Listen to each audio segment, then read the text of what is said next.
Hello, I'm wine expert Dan, And I'm Karl, an alcohol-free content creator. and we are here at the lead station to taste through the Eisberg Selection alcohol-free wine range and learn some tips and tricks on pairing it with cheeses and other meals. Nice, sounds great. Let's go. Let's go.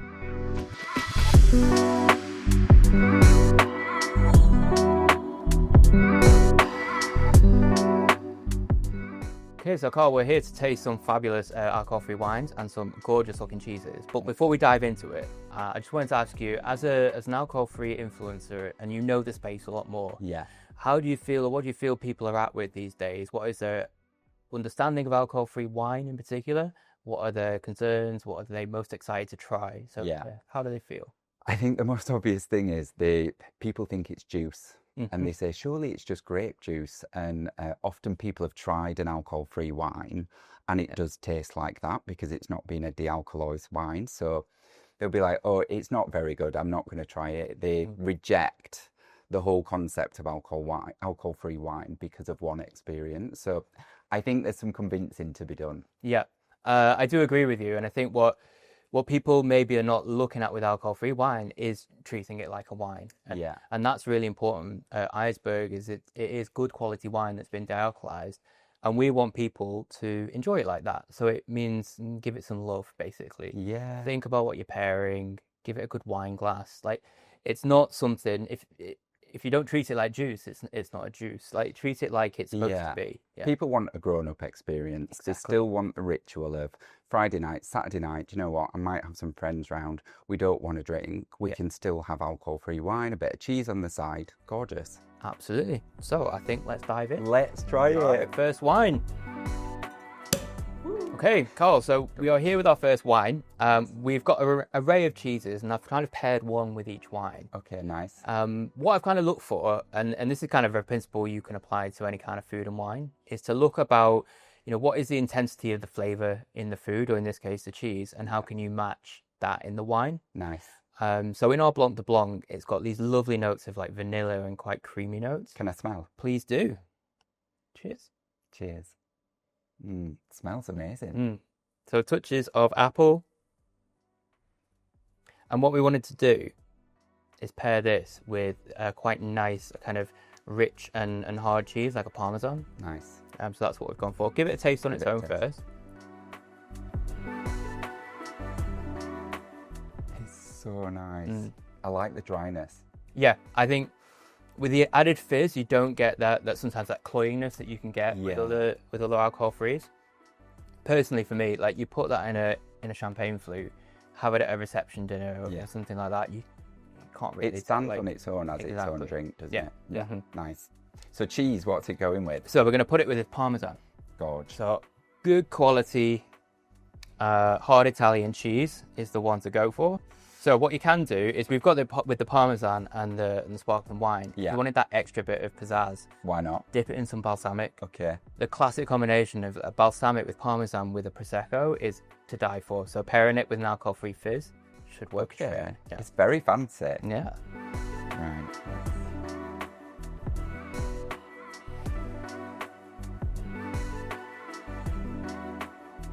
I mean, what more could you want? I know.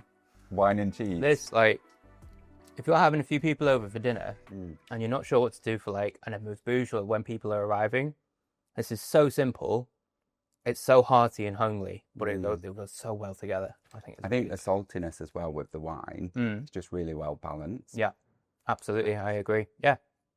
So this is a Blanc de Blanc, so it's 100% Chardonnay, sparkling alcohol-free wine, and we've paired it with Parmesan with a little bit of balsamic. And I think even with Chardonnay, sometimes people can be a bit like, oh, like that's not a very good wine, or like it's a bit traditional or old-fashioned, but that feels like a really complex, grown-up, sophisticated drink. Yes. Yeah. I mean, Chardonnay it can be anything to anyone. Yeah. There's so many different styles. Yeah. And to say like, oh, maybe Chardonnay is not quite as good quality, it makes some of the best wine in the world. Yeah. Like, it's not something to be sniffed at. I think that's quite important. Like, for people behind alcohol-free, people making these wines, they're wine lovers. They know wine. They know what it's like. And I think people need to give a bit more kind of trust in the alcohol-free, that particularly in the premium space, people are really passionate about it and they're putting in some care and attention. Nice. Yeah. And I think alcohol-free winemakers know they've got a bit of convincing to do, so they want to make a good product, right? Yeah, which absolutely. is what you've done. No one's in the business of making bad wine. Yeah. So we've tried it with the cheese, delicious, but how else might people drink it? So if you're looking at particularly an alcohol-free fizz, I mean, we might think that classic occasion of putting it in a toast. So when people are all cheersing with their glass, nice, everyone's included, and that is a fantastic moment. Yeah. But what the great thing about good quality sparkling wines, and you can do this across wines with alcohol as well, is take it further into the meal. So it doesn't have to be like just always the arrival drink and then it's forgotten about. Yeah. So you can take this with your starters, for example, or even into a main. If it's like a chicken dish or a creamy pasta, that works just as well. So I think what we're showing today is you can play around, you can experiment. Yeah. Do that all the time. Yeah. It doesn't mean that, it has to go with this particular course.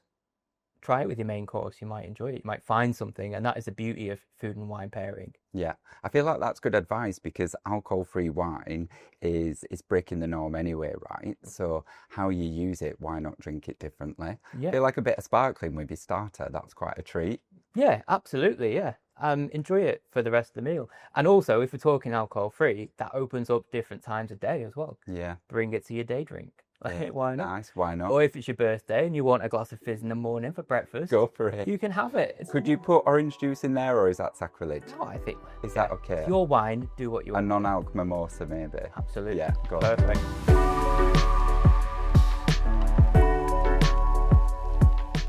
Okay, Karl, wine number 2. Exciting. So this is Pinot Grigio, Selection Pinot Grigio. So a classic grape variety, loved the world over. Typically with Pinot Grigio, you're going to expect like good citrus notes, lots of lemon, and maybe even pear drops, like that slightly confected pear note. Fruity. Yeah, it smells quite sharp. Yeah, it should have really good acidity and be quite crisp. Okay. So we'll give it a taste and then we'll pair it with cheese.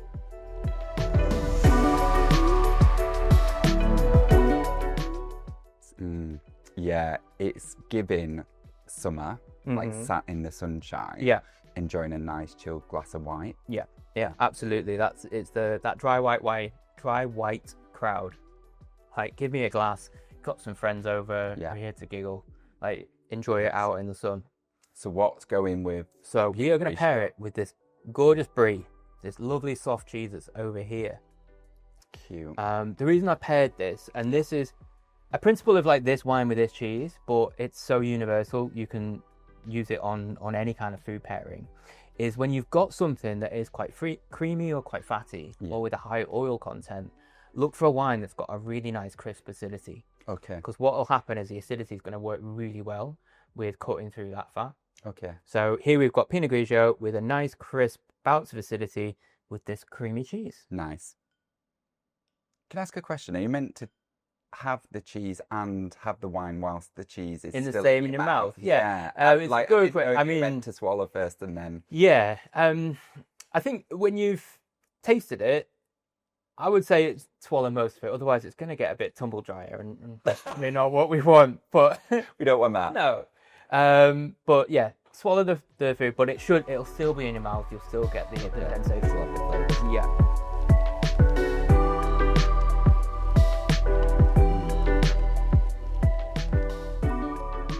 So even like you can taste now with this wine, it's nowhere near got the acidity that it did. It's not as piercing now. Yeah. Because it's a lot more balanced. Just tastes more subtle. Mm-hmm. So I've still got the creaminess. Yeah. But it tastes quite subtle with the wine afterwards. Yeah. Yeah. It's giving summer's day. Like I want a French baguette and some butter and.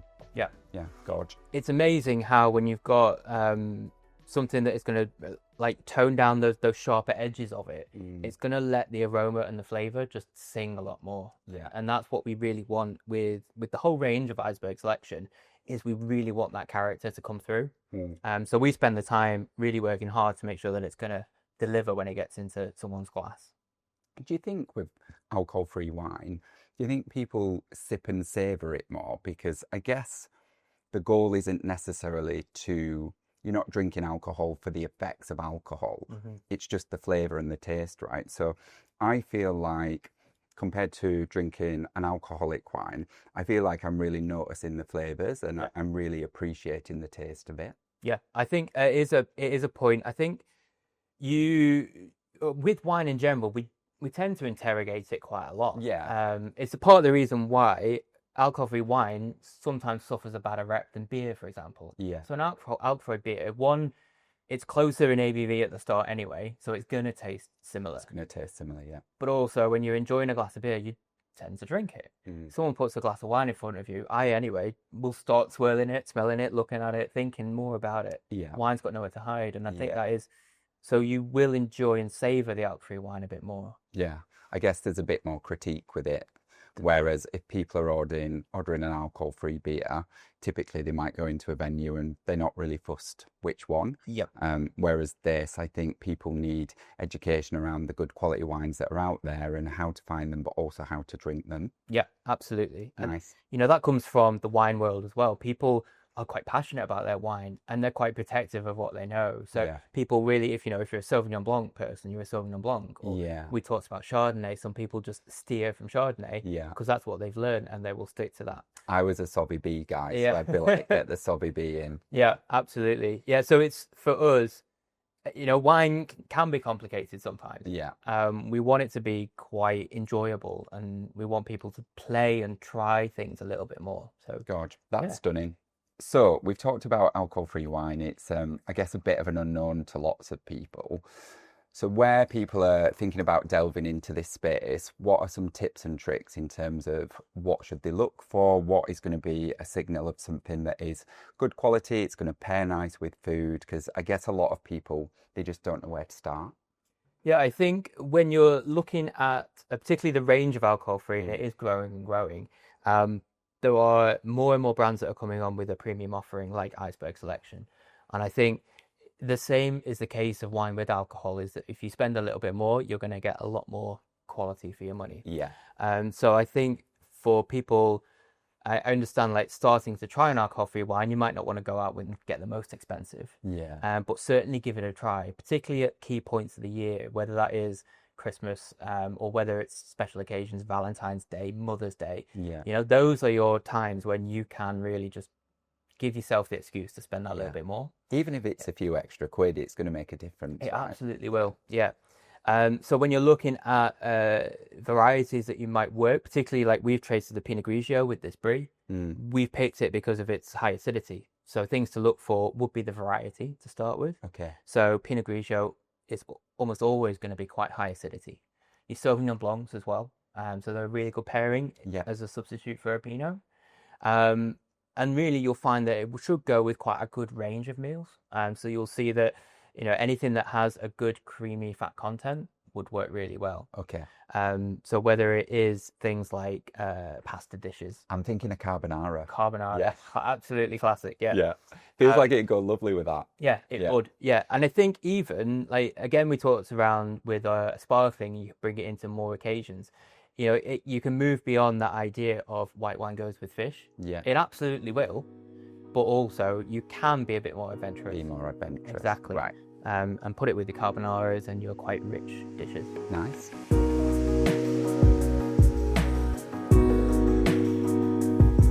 Okay, Carl, wine number 3, and this is really exciting. This is our newest of the Eisberg Selection range. It's brand new, so we only launched that into last year. Big expectations then. Good. Well, yeah, pressure is on. Yeah, it's really. I'll just dive in, if you'll bear with me, a little bit about how we go about creating these wines for Eisberg Selection. Yeah. Because for us, it's all in the name. It's all about selecting that good quality wine.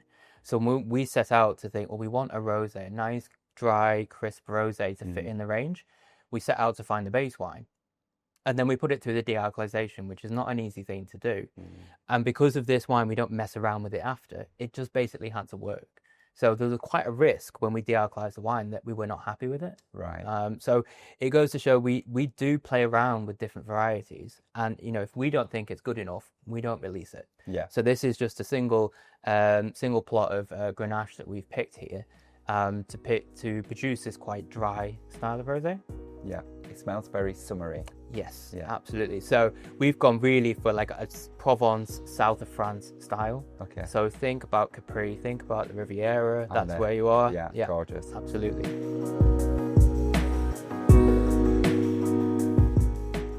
I mean, I feel like I'm saying this a lot, but that's really lovely. It is lovely. So I'd say it's in a drier style. In fact, it's the driest that we've ever made in alcohol-free. Yeah, okay. Because we recognise that if you've got a good quality base to start with, you don't need as much of that sweetness to it. In terms of flavours and characteristic, it's got this lovely, like quite delicate floral note to it. Yeah. And then think about maybe dried cranberries or that kind of note, like not sweet, juicy strawberries and cream like other rosés might be, but a little bit more refined, a little bit more sophisticated. I don't know if this is the right word, but even though it's, because I feel like you would associate this word with red wine, but it tastes quite rich. Yeah, I think you can say that. It's got a good amount of flavour intensity to it. Yeah, maybe that's where it is. It's quite an intense flavour, but a really nice flavour. I feel like you could really sip on that. Yes, absolutely. So when you're looking at what makes a good occasion, when we think about Provence rosé in particular, and that that whispering angel crowd, and that kind of having glasses on the balcony or that kind of thing, it's quite bougie, isn't it? A little bit bougie, but there's nothing wrong with being a bit bougie from now and again. So think about drinks with friends; it's perfect for that. Yeah. But you can also pair it with food as well, and there are lots of options that you can do with a dry rosé. It's not something that we often think about in a meal setting.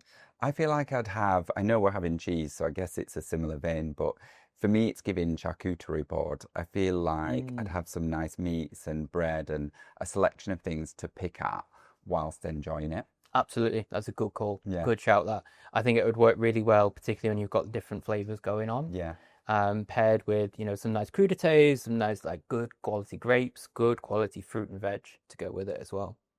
So what cheese are we having with this then? So with this one, we are going with Wensleydale and cranberry. Okay. Absolute classic. Yeah. It feels quite festive to me, but let's give it a go. Why not? So we're bringing together summer. Why not? I'm sorry.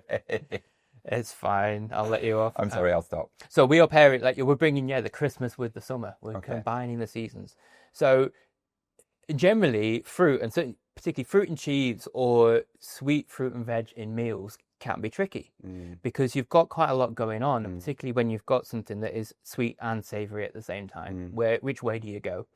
Alcohol-free wine is probably actually a good match for this because you do want to hit that balance of that touch of sweetness, that touch of rounded character, along with the savoury and the flavours that are going on in the wine. Okay. So it should be a perfect match, particularly for an alcohol-free wine. Yeah, let's give it a go.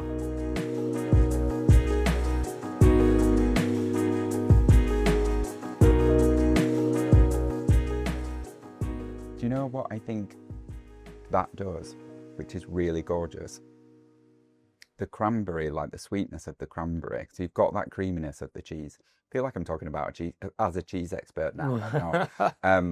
But you can really taste the cranberry a lot more when you pair it with the wine, as opposed to separately. I think you just get a hint of it. Yeah. But that felt like really elevated. Yeah. I think what you're hopefully finding is like the red fruit character of the wine and the red fruit character of the cheese are just meeting. Nice. And it's then double red fruit. Yeah. So that's why it's all coming together. You're pairing like that red fruit character with the red fruit. And that's a good trick that you can do with pairing food. What are the characteristics? It doesn't necessarily have to be like for like. Okay. This has got lemon character, therefore it's got to have a lemon chicken.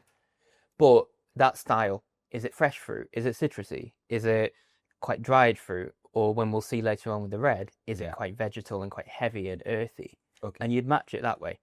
So would that be quite nice with, say if I had, I don't know, some meat or fish, but with like a fruity sauce, like you get a coulis or a fruit jus or something like that. No, coulis with dessert. But it's giving dessert. But with like a fruity sauce, I feel like that'd go perfectly. Yeah, I think so. I mean, we talked about Christmas, turkey and cranberry. Perfect. Classic. Yeah. Or if you're going more the fish fruit, salmon. Can't go wrong with it. Like a really nice quality salmon. you mentioned this is a de-alkalized wine. Yeah. A lot of people will be unsure what that means. And sometimes people say, oh, has it still got alcohol in it? What does it mean? So for de-alkalized, and certainly when we're talking Eisberg, it means that we start with a wine with alcohol. Right. So the wine that we begin with has gone through everything that you'd expect your wine to be. So we got this Grenache. So it was a finished wine. You could have drank it, you could have enjoyed it. And is that why it keeps a lot of the flavour? Yeah, for us, it's about authenticity. Okay. It's a big point. Then we de-alkalize. So what that means for us is we are removing the alcohol. Now, we won't go into science, but the way we're doing it is through vacuum distillation. Okay. So we gently heat the wine and the alcohol will evaporate. Because it's in a vacuum, the boiling point is lower. So we're only heating the wine to like 28 degrees Celsius. It's warm, it's just warm to the touch. And the alcohol evaporates away. So this is an extra step in the process, really. It's quite complicated. Yeah. You're starting with a wine and then you've got to do more to it to get it to this state. Yeah. Yeah. So when people might ask you, oh, why is alcohol-free wine the same price as wine with alcohol? Because it is. It's more it's done, it's that and more. Yeah, it's wine plus. That makes sense. It's not about something taken away. It's about this additional step that we've done. Yeah, but still with the care of actually we want to keep the depth and the flavour. Yeah, absolutely. Nice. And we continue that process till we get to a point where we're 0.0%. Yeah. And you might find, I mean, people may come to you saying, well, it says here 0.05 or there's a little bit of alcohol in it. Yeah. There'll always be a little bit. We will never get to 0.0000. Got ya. But you can always go back with your facts and your the same amount as a ripe banana. Exactly. Yeah, a sourdough loaf. Sourdough loaf, yeah. So when you're enjoying those things, your orange juice, your bananas, your breakfast, it's got the same amount. It's got the same or more, yeah.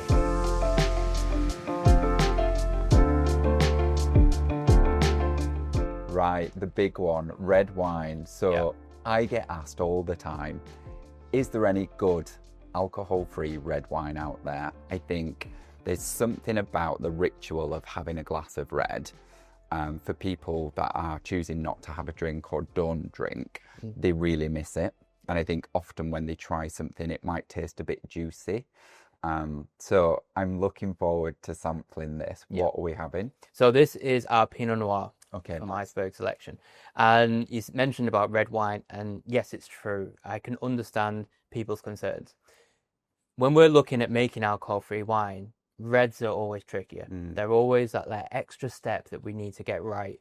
And partly is red wines typically, we interrogate more, like I was saying. You generally look at red wine a lot more and expect it to be more complex and more rich and heavy. Full-bodied. It feels like people want full-bodied. Yeah. Yeah. And when we're de-alkalizing, one of the things that is hard for us to capture or keep, if you like, is the tannin of the wine. Right. So when we talk about tannin, if you have a wine with alcohol that's got quite rich tannins, it's that mouth drying sensation that you get. Okay. So that sort of screws your mouth up when you taste it. It's in other things as well. So if you're not a wine with alcohol drinker, if you think of a tea and you over stew the bag, if you leave it in too long, it becomes quite bitter. Quite bitter. Mouth drying. Okay. Yeah. That's tannin. It's the same thing. Right. So it's there and it gives structure to the wine. So if you're looking at alcohol-free and it is missing, you might sometimes think, well, there's something there. Yeah. And that's what brings it into a bit more of the juice kind of territory. Yeah, and often I hear it's quite thin or it's just not the same. And I think, that plays into that whole texture and complexity, doesn't it? And it is a challenge, it is right. But if we're looking at like this particular wine, within our premium range, we chose Pinot Noir for exactly that reason. Because that's quite light anyway, exactly, right? Yeah. So Pinot Noir, even when it's got alcohol, is a lighter wine. Okay. It's lower on tannin, it's got good acidity, and it's lighter in colour. So all of those things work well when you're de-alkalizing. Nice. With this wine, when we're making it, we are not fighting against anything. It's just working with us. It's doing what it wants to do. And so you get something, hopefully, closer to the... high expectations on this one. Here we go.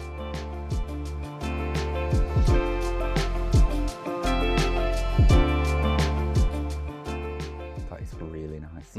Yeah, and I get what you're saying about the boldness and the kind of full-bodiedness, but I can definitely get that tannin. I get that bit of dryness, and it feels complex. It feels really nice, and it tastes delicious. Yeah, perfect. Thank you. So we go for something that has that young Pinot Noir style. So it's got dried red fruit, for example. It's got touches of cherry, but then underneath that, there's this slight savoury spice note. You've got these little elements of like earthiness, a little mushroom kind of touches to it. So you've got that element of complexity. Yeah. It's got a bit of tannin, but it's not like you would expect a big, powerful Malbec, for example. Yeah. It is lighter. Overpowering. Yeah. It is a little bit more on the easier going side. Yeah. But personally, for me, that makes it quite versatile. So if we're talking like, when would you drink it? What would you drink it with? It opens up a lot more choice. So you could drink this with your meal. We're going to pair it with some cheese. I'll talk about food options. God. But you could have it on its own in the summer. We talked about the rosé being like the summer drink. You can switch that up. Mix it up a bit. Absolutely. Yeah. You can chill this red wine. You can enjoy it in the summer. Yeah. It doesn't have to be like red wine and meat combination. And with wine at home, when people are drinking this at home, how long is it going to last? Is it the same as wine with alcohol in it? Yeah, absolutely. Yeah. So treat it like it had a wine, like you would your regular wine with alcohol.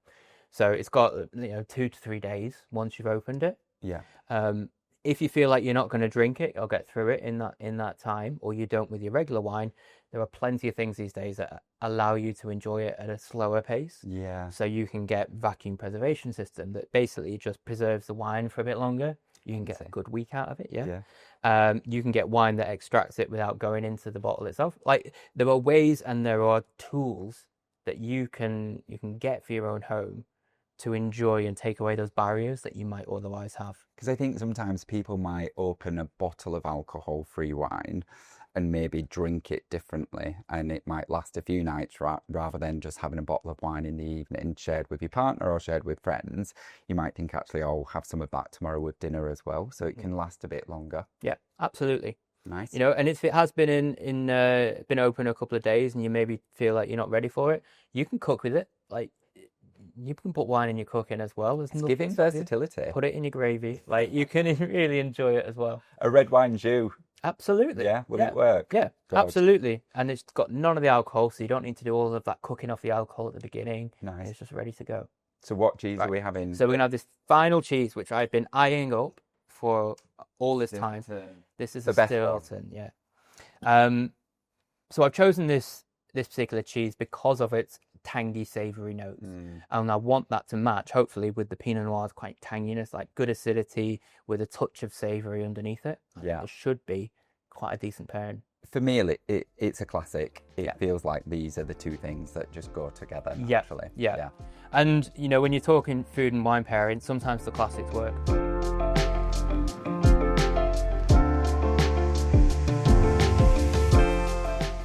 Yeah, I feel like it's giving wintry, cosy night in, a little bit of Stilton, lots of red wine. Yeah. It is, I don't even feel like I'm drinking a substitute. Yeah. I'm not thinking about the fact that this is an alcohol-free wine. Yeah. It stands on its own, it's its own drink. So then I get that same romanticisation of just having a nice relaxing evening. Yeah. If I'm enjoying it with friends, I still feel like I'm going to have a good time. And I feel like I'm having a grown-up drink rather than compromising with something that is a soft drink. Yeah, absolutely. And we started this conversation with what can people do or how do people approach it. And that is a number one, is treat it with some care. Yeah. Think about it. When are you going to drink it? What are you going to taste? Like, when you are tasting an alcohol-free for the first time, take your time tasting it. Not just that first sip and think, oh, well, I don't like it, therefore I don't like any alcohol-free. Exactly. It's about trying it. It's about finding the right level, the right pace for you as well. That goes so well with the Stilton. Yeah, it's delicious. Absolutely. Yeah. So we paired it with Stilton, but if you want to take this wider, what are we going to put this Pinot Noir with? The absolute classic would be something like pork. Perfect with that. We have a German heritage. You could go schnitzel if you wanted, like a schnitzel with a cranberry sauce and chips. Such a good word. I don't know why, but I love the word schnitzel. Yeah. Oh, my absolute, like, I would say indulgence, but it's not that indulgent. Is fish and chips with an alcohol-free Pinot Noir, like Really? Pinot Noir and fish and chips. That's so interesting. It feels a bit rogue, but I like it. Yeah, absolutely. What about a steak? Absolutely. Why not? Yeah, steak. So I think, again, that's like when we think about people romanticising about red wine, I think the traditional things, it's like a glass of red wine and a steak. Those two things seem to go quite well together. Yeah. And I think that's often what people are looking for. Yeah, they're looking for that classic match, I think. The beauty of Pinot Noir is it sort of stands on that threshold. It can go either way. Right. You can go red meats, or you could go lighter and go fish and go chicken and go because it's not too heavy. Because it's not too heavy. It's a good kind of versatile great variety. Right, so I feel like with every pairing of wine and cheese, I've gone, delicious, tastes the same, gorgeous, stunning. But actually, are there any examples or occasions where having a wine without alcohol versus a traditional wine with alcohol, where you might get a different experience or different impact on the taste? Yeah. It's a good question. I think, I mean, I have chosen these cheeses to go with the wine quite carefully. Carefully curated. Carefully but yes, had we had wines with alcohol, so all these same grape varieties, same style of wine, but with the alcohol, what would this have looked like? And I think generally we would have come away with the same feeling, because the principles are the same of pairing these cheeses with wines. Nice. There are, however, some parts of food and wine pairing that can be hard. So if we had a cheese that is like, the Mexicana, that's got loads of chili and it's quite fiery, had we had alcohol in the wine, that would have maybe been a problem, because what you find with alcohol is it tends to up the ante in terms of spice. It just makes it hotter. Makes it more spicy. Exactly. Right. Yeah. So when you're like pairing your spicy Asian dishes and your Thai food with wines, you need to be quite careful, because it can be a bit over the top. That's so interesting. Absolutely. So in fact, in some instances, when you've got a wine that has no alcohol at all and that slight rounded character, that's actually probably a better match than a wine that's got 15% alcohol, for example.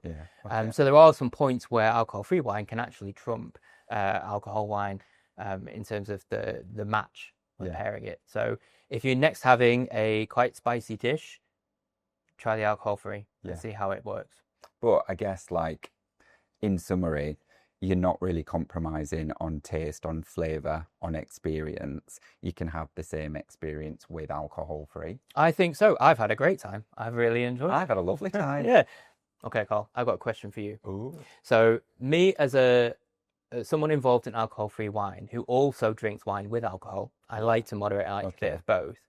What do you think is the opportunity for particularly alcohol-free wine in settings where we're pairing with cheese, or the wider hospitality setting as well? I think it's massive. I've said a few times, the most common questions I get asked are about wine. And so I think there's a real opportunity. I can think of most times I go to a restaurant, when I look at the menu, I often don't see an alcohol-free wine on there. Places are catching up now with alcohol-free cocktails and beers and other products, but alcohol-free wine, you just don't see it. And so I think hospitality have got a real opportunity, not just to have great products like this, but to educate people. It's not just about being able to sell a product. It's about being able to talk about the quality of it and why it's good and how it goes with the food. And I think from that, hospitality venues can get more people in. So I think it's a massive gap in the market. I think it's a real opportunity. If you look at alcohol-free beer, a few years ago, there were 2-3 main players. In the last 12 months, alcohol-free beer was the second largest selling drinks product category in the world. It is absolutely booming. Yeah. And I don't see any reason why alcohol-free wine can't be the same. Yeah. I do feel you there, and I think there's sometimes a bit of a chicken and egg situation with restaurants about who's going to go first. Yeah. Is the restaurant going to stock it, or are people going to ask for it? And I think there is really, like you say, a big opportunity. I mean, everyone walking through the door of a restaurant, all right, maybe the majority of them might be wine drinkers with alcohol, but absolutely every one of them at some point in their day and in their week drinks a drink without alcohol for whatever reason. So you are talking to everybody when you do introduce an alcohol-free. And also, if you think about how many times you've seen in the news recently, younger people are drinking less, Generation Z are drinking less, people are moderating more, people are zebra stripe drinking. There's all of this like stuff going on. And people ask, oh, is everyone going sober? And it's not about that. It's not about people going sober.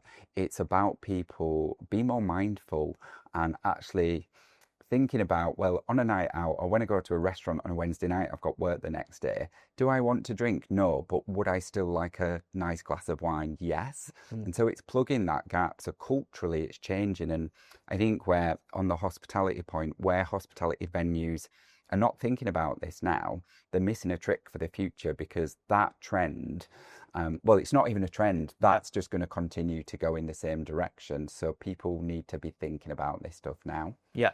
And there are all those wine drinkers. I mean, we know that people that drink wine, they also drink Eisberg. They also drink alcohol-free. Yeah. And I think where they resonate with it is because it is or has been a wine with alcohol. Yeah. You know, it is still that authentic product.